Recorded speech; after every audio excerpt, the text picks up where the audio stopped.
అవకాశమే లేదు, జరగడానికి అవకాశమే లేదు.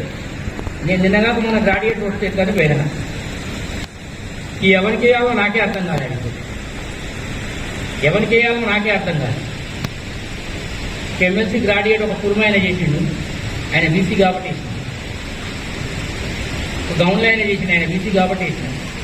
ఇంకో మిత్రుడు చేసిండు, ఆయన బహుజన్ ముక్తి పార్టీ, ఆయనకు ఓటేసి 9 మందికి 9 ఏట్లు వేసిన మన వాళ్ళకే వేసి, కానీ వాళ్ళు కూడా నాకు తెలియదు.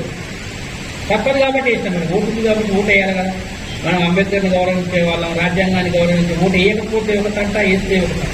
వేద్దామని ఆడిపోతే ఒక్కడు మనవులు లేదు.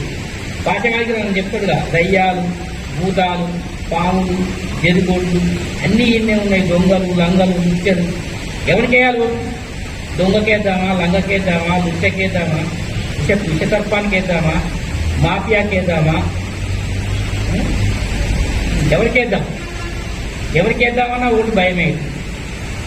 ఒక సంస్థ కూడా నిజాయితీ ఉన్న సంస్థ లేదు. ఏ సంస్థ నిజాయితీ చెప్పండి? ఎవరికి వేస్తే మంచి చెప్పండి, జస్టిఫై చేయండి. ఎవరికి ఓటు వేయాలి? ఎవరికి ఓటు వేసినా కూడా వేలకు ఎవరైనా విమానం.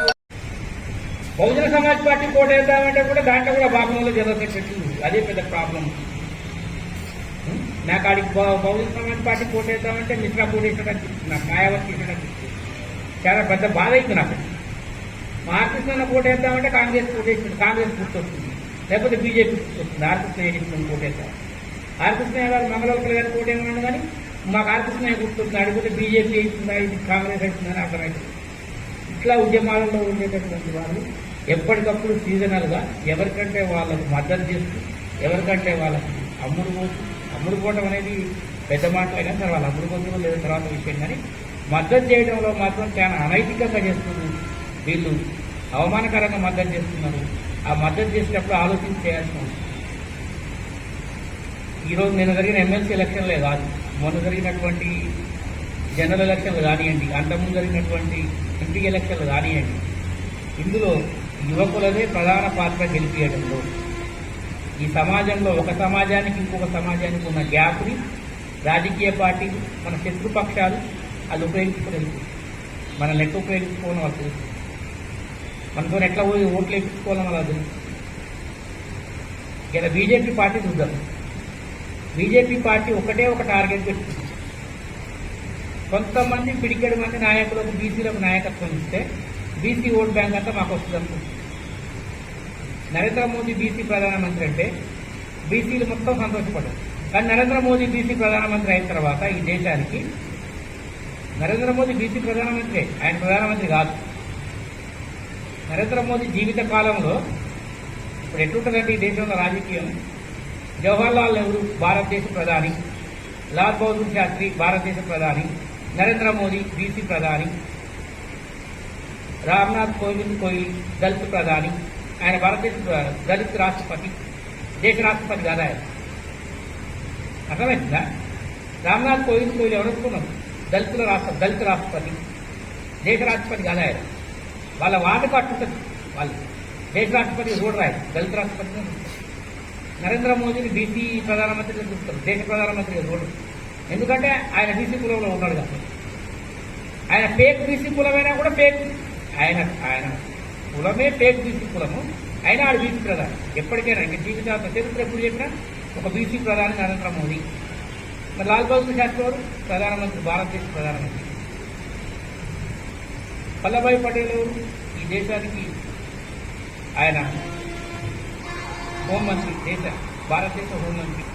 ఇట్లా ఈ దేశంలో ఎంత పెద్ద పదవి చేసినా, ఎంత పెద్ద స్థాయికి పోయినా, కేఆర్ వెంకటరామన్ ఉన్నాడుగా, కేఆర్ వెంకటరామన్ దళిత్ రాష్ట్రపతి, కేఆర్ నారాయణన్ దళిత్ రాష్ట్రపతి, కేరళ ముఖ్యమంత్రి దళిత ముఖ్యమంత్రి, తెలంగాణ ముఖ్యమంత్రి దొరవారు. చూడండి, ఒక ముఖ్యమంత్రి పదవి చేసిన కూడా ఇక్కడ కులం ఎట్లా ఆపాదించింది, మనకి సామాజిక స్థాయి ఎట్లా ఆపాదించడం చూడండి ఈ దేశంలో. మహాత్మా జ్యోతిరావు పూలే ఆయనకు 1888లో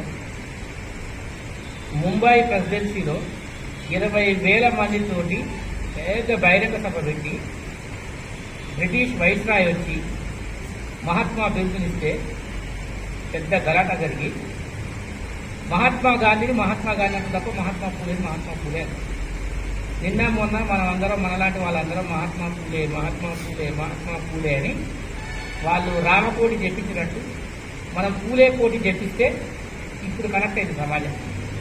ఆయన చనిపోయినాక దగ్గరగా 150 సంవత్సరాలు.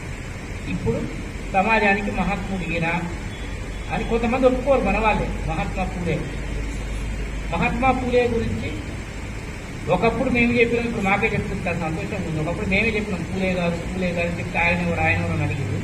ఇప్పుడు పూలే గురించి మాట్లాడితే పాపం ఎక్కడికి పోయినా ఆయన గురించి ఉపన్యాసం ఇస్తుంటారు. అట్లా ప్రతి ఒక్కరు గురించి ఇంకా ఎక్కువ మంది ఉపన్యాసం ఇవ్వాలి, ఏది వినాలని మాకు అందరికీ చాలా సంతోషం ఉంది.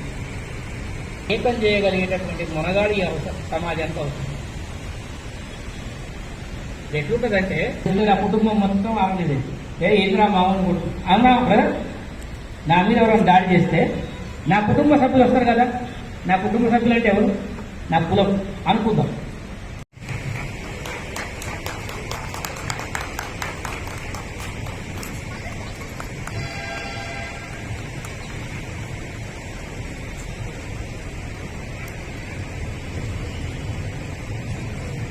He wrote a wonderful work on the rupee crisis. Hardly anyone have studied about Ambedkar's contribution to the economic policies in India. All of talks about the caste, that Ambedkar only stands for caste. Sorry, Ambedkar not only stands for caste. Ambedkar has also contributed in the economical realm of modern India. हम अम्बेडकर को देखेंगे तो he is a Dalit leader. He talks about caste. वो दलित की बात करते हैं, वो जाति की बात करते हैं. Ambedkar is much above than this. He talks about liberty. He talks about equality. He talks about fraternity. These are the basic principles of our preamble, the preamble of our constitution. And when there was a debate going on in the Constituent Assembly, he clearly mentioned that I am not taking these principles from French Revolution of 1789. Sorry. I am taking this principle from Buddha, from Gautama Buddha.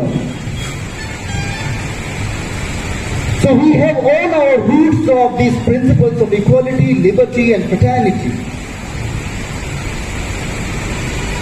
But today when we see Ambedkar, we have wrongly interpreted Ambedkar, all the Ambedkarites.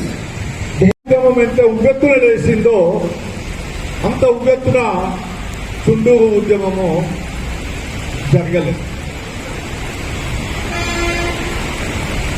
Forward కమ్యూనిటీలుగా చెప్పబడుతున్న రెడ్ల నుంచి ప్రతిఘటన ఉద్యమం కూడా start అయింది. Social acceptance in Kavampedi issue, there is no social acceptance in Chundu issue. Chundu issue వచ్చేవరకు social acceptance reverse గా వచ్చింది. మేమందరం దాంట్లో భాగస్థులం. ఏమి చేసిందంటే ద గ్రేట్ పీఠాధిపతి చిన్నజీవ స్వామి ఏమన్నాడంటే త్రేతాయుగంలో కూడా శిష్ట కోసము ఇట్లా కృష్ణుడు చంపిండు, చుండూరులో చంపటం కరెక్టే అని ఒక స్టేట్మెంట్ మీకు మంగళగిరి నుంచి ఒక స్టేట్మెంట్ రిలీజ్ చేసింది. హిందూ మిత్రులాగా, హిందూ అభిమానులాగా మనం అందరం ఒకసారి ఈ విషయాన్ని గుర్తు చేసుకోవాలి. వెంటనే ఆంధ్రప్రదేశ్ లో ఉన్నటువంటి రెడ్లందరూ కలిసి అన్ని ట్రైన్ల మీద కరపత్రాలు, పాంప్లెట్లు పంచారు.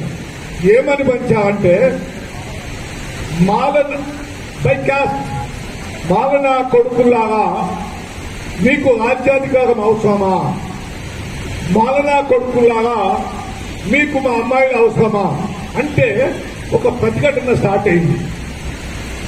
ఒక సోషల్ యాక్సెప్టెన్స్ నుంచి ఒక ప్రతిఘటన స్టార్ట్ అయింది. ఆ ప్రతిఘటన స్టార్ట్ అయినప్పుడు నాకు కూడా అనేక మంది రెడ్లు మిత్రులు ఉండేవాళ్ళు. ఏమండి మా అమ్మాయిలందరినీ మీ వాళ్ళు లవ్ చేస్తా ఉంటే ఇది ఎంత న్యాయం అండి? ఒక స్త్రీ ఫిమినిస్ట్ గా మీరు చెప్పండి, హౌ ఇట్ ఈస్ కరెక్ట్. నేను ఎమ్మటే ఒక మాట చెప్పింది నా మిత్రులందరినీ కూర్చొని పెట్టి, మనం అందరం దీని మీద చర్చ పెట్టుకున్నాము. అగ్రికల్చర్ లేబర్ గా మీ పొలాలకు వస్తా ఉంటే వాళ్ళకి ఇష్టం లేకుండా రెడ్డి దొరలు ఎంతమంది వ్యవసాయ కూలీలని అత్యాచారాలు చేస్తున్నారు చెప్పుకోని రీతిలో. ఒకవేళ ఇది చంపటం కరెక్ట్ అని మీరు అనుకుంటే ఈ భూస్వాములు చేసినటువంటి రెడ్డి భూస్వాములు చేసినటువంటి మరి మిమ్మల్ని అందరినీ చంపాలా? దీనికి మీరు యాక్సెప్టెన్స్ చెప్తారా అని అడిగారు. మీ పిల్లలు ఏసీ కాలేజీలో చదువుకొని ఆదివారం నాడు ఎంజాయ్ చేద్దామని ఇంటికి వస్తే మీ పిల్లలు మా పిల్లల వెనకాల పడ్డారు, మీ అమ్మాయిల వెనకాల మా పిల్లలు పడలేదు. ఆ చుండు గ్రామం మధ్యలో ఒక సినిమా ఉంటుంది. మరి క్రిస్టియన్ పిల్లలు అంటే మీరు చూస్తుంటారు, చాలా ఫ్యాన్సీగా ఉంటారు. ఆ సూటు బూటు వేసుకొని సినిమాల కాడికి వెళ్తే ఆ రెడ్ల అమ్మాయిలు అందరూ వీళ్ళు వెనకాల పడారు. ఇది సమాజానికి ఎట్లా పంపించిందంటే రెడ్ల అమ్మాయిల వెనకాల ఈ ఎస్సీ పిల్లకాయలు పడ్డారని చెప్పేసి ఒక ప్రచారం లేవనెత్తారు. ఇది టోటల్ గా తప్పు. రెడ్ల అమ్మాయిలే ఎస్సీ అమ్మాయిల వెనకాల పడ్డారు. ఇది ఆ రోజు అక్కడ ఉన్నటువంటి వాస్తవ పరిస్థితి. చివరికి the difference between Karamchedu and Chunduru, కారంచెడులో the great chief minister NT Ramarao పండ్లు పుళ్ళు తీసుకొస్తే అక్కడున్న స్త్రీలు తన్ని అవతల పడేస్తుంది. అదే పోగా ఇవన్నీ తినాల్సింది మీ వాళ్ళు, మేము కాదండి. చుండూరులో ఆ విషయం వచ్చే నాటికి చచ్చిపోయిన శవాలన్నీ గుంటూరు నుంచి తీసుకొని చుండూరు వచ్చిన తర్వాత ఆ గ్రామం దగ్గరలో ఎక్కడైతే ఇన్సిడెంట్ జరిగిందో అక్కడ పాతి పెట్టాలని చెప్పేసి ఒక డిమాండ్ తోటి రక్తక్షేత్రం అనేటువంటి దీన్ని పెట్టుకొని పద్మారావు గారు అక్కడ సమాధి చేయాలని డిమాండ్ చేసినప్పుడు మళ్ళీ ఊరంతా ఒక్కటయ్యి వాళ్ళ యొక్క రాజకీయ పలుకుబడిని ఉపయోగించి అక్కడ దీక్షలో ఉన్నటువంటి అనిల్ కుమార్ ని రాయలనేవాడు, ఒక షెడ్యూల్ కాస్టోడు రాయలనేవాడు షూట్ చేసింది. ఇక్కడ మీరు గమనించాలి. ఇక్కడ కూడా ఆర్ఎస్ ప్రవీణ్ కుమార్ మీద ఎవరైతే వ్యతిరేకం చేస్తున్నారో అట్లనే ఆ రోజు పోలీస్ ఆఫీసర్ గా ఉన్న రాయల్ అనేవాడు షెడ్యూల్ కులాలకు సంబంధించిన కన్వర్టెడ్ క్రిస్టియన్ వాడు అక్కడ దీక్షలో ఉన్న అనిల్ కుమార్ ని కాల్చి చంపాడు. కనుక ఈ ప్రయాణంలో కారం చెడ్లో కొన్ని శిక్షలు పడ్డాయి. చుండూరుకు వచ్చేవరకు ఆనాడున్నటువంటి హైకోర్టు జడ్జి రెడ్డి పేరేమంటే నాకు గుర్తు కావట్లేదు, ఆయన ఏం చేసిందంటే ప్రూఫ్ ఆఫ్ డాక్యుమెంట్ లేదని మొత్తాన్ని అక్విటల్ చేసేసి all the people accuse acquittal from the crime. అక్కడితో అయిపోయిన తర్వాత మన ఈరోజు ఏపీవైఎస్ రాష్ట్ర స్థాయి రాజకీయ శిక్షణ తరగతులు ఇక్కడ జరుపుకుంటా ఉన్నాము. బాబాసాహెబ్ అంబేద్కర్, మహాత్మా జ్యోతిరావు పూలే ఏదైతే ఈ బహుజన కులాలకు రాజకీయాలు అదేవిధంగా సాంస్కృతిక పరంగా ఆయన అందించినటువంటి మార్గం ఏదైతుందో దాంట్లో ఈ రిజర్వేషన్ లబ్ధిదారులుగా ఉన్న ఎస్సీ ఎస్టీ బీసీ మైనార్టీల మేమందరం కూడా సమాలోచన చేసుకొని ఈ సమాజాన్ని సక్రమైన మార్గంలో తీసుకెళ్ళటం కోసము రిజర్వేషన్ లబ్ధిదారులందరితోటి కూడా సమాలోచన చేస్తూ ఉన్నాము.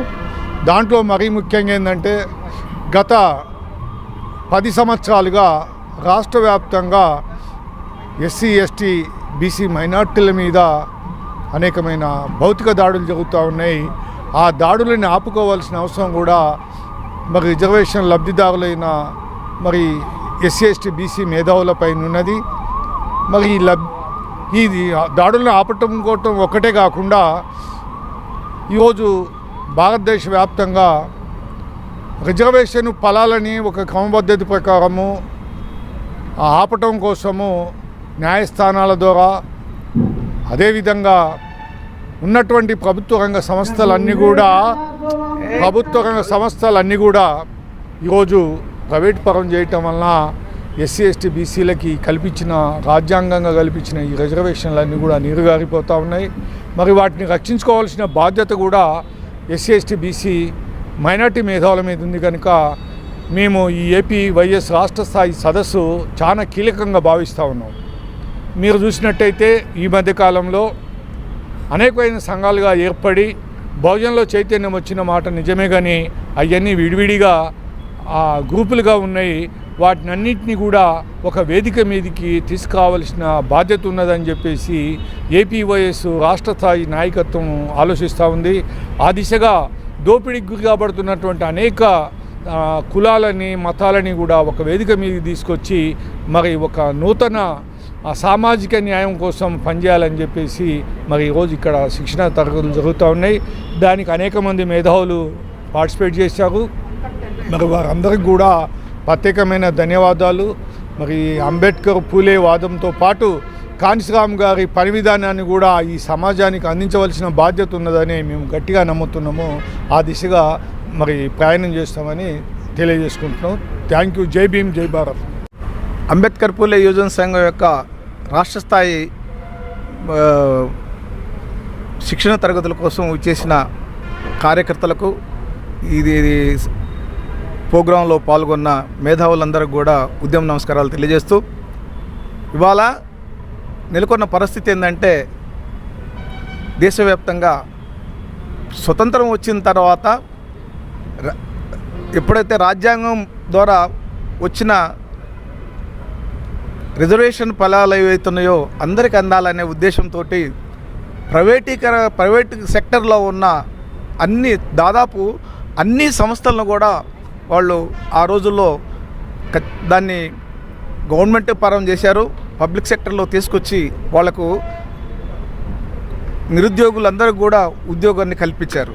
అయితే ఈరోజు నెలకొన్న పరిస్థితి ఏంటంటే నేషనల్ గవర్నమెంట్ ఏదైతే ఉందో అది ఈరోజు మళ్ళా స్వతంత్రానికి పూర్వంలో ఉన్న పరిస్థితిని మళ్ళా నెలకొన్న పరిస్థితుల్లో తీసుకొచ్చారు. ఏంటంటే ఇవాళ దాదాపు 105 పబ్లిక్ సెక్టర్ కంపెనీస్ని ఇవాళ ప్రైవేటీకరించారు. ఇంకా మొత్తంగా ప్రైవేటీకరిస్తామని మొన్న పార్లమెంట్ సాక్షిగా ఇవాళ ఆర్థిక మంత్రి ప్రకటించడం జరిగింది. కాబట్టి వీటన్నిటిని రక్షించాలంటే బీసీ, ఎస్సీ, ఎస్టీ, మైనార్టీ కులాలు, రిజర్వ్డ్ కులాలు ఏవైతే ఉన్నాయో ఆ కమ్యూనిటీని కూడా ఏదో ఒక ప్రాతిపదిక మీద వీళ్ళందరినీ ఒకటిగా తీసుకొచ్చి ఒక వేదిక మీదకి తీసుకొచ్చి దానికి వ్యతిరేకంగా పోరాడాల. ఆ పోరాటంలో క్రమంగా దీన్ని రాజకీయం వైపు కూడా మలిపించి రాజ్యాధికారాన్ని సాధించినప్పుడే ఖచ్చితంగా అది పరిపూర్ణంగా మనకు దక్కుతాయి మన హక్కులని తెలియజేస్తూ ఈ ప్రోగ్రాంలో పాల్గొన్న ప్రతి వారికి కూడా ఉద్యమ నమస్కారం తెలియజేసుకుని సెలవు తీసుకుంటున్నాను. జై భీమ్.